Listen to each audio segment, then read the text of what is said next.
Sugugi mitte kõik eestlased ei rõõmusta meie jalgpallurite olümpiadebüüdi üle. Sotsialistide ajaleht Ühendus kirjeldab, kuidas Päevalehe hoone ees on Pariisist tulemust ootav rahvamurd. Ühendus ironiseerib, et kuna meie poisid on nii vahvasti palli löönud, oleme nüüd kultuurrahvaste peres. Rahvusline au ja jalgpall. Oh Eesti, sinu au on sarnase veereva asjaga seotud nagu jalgpall. Sinu kultuur on jalgpallikultuur. Ühendus viitab majanduslikule kitsikusele ja raha raiskamisele Pariisis kirjutades.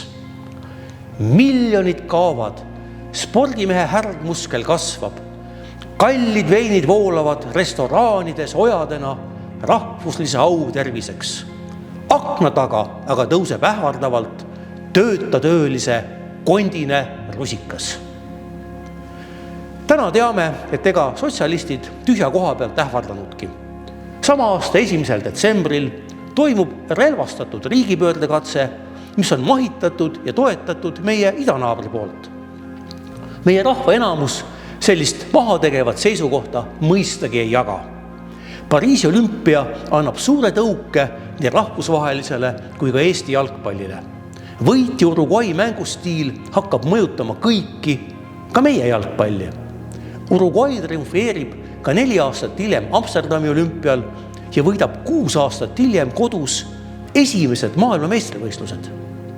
FIFA on tagantjärele lubanud 2-kordsel maailmameistril Uruguayl erandkorras ka 2 olümpiavõidu eest panna 2 tärni oma alaliidu logole.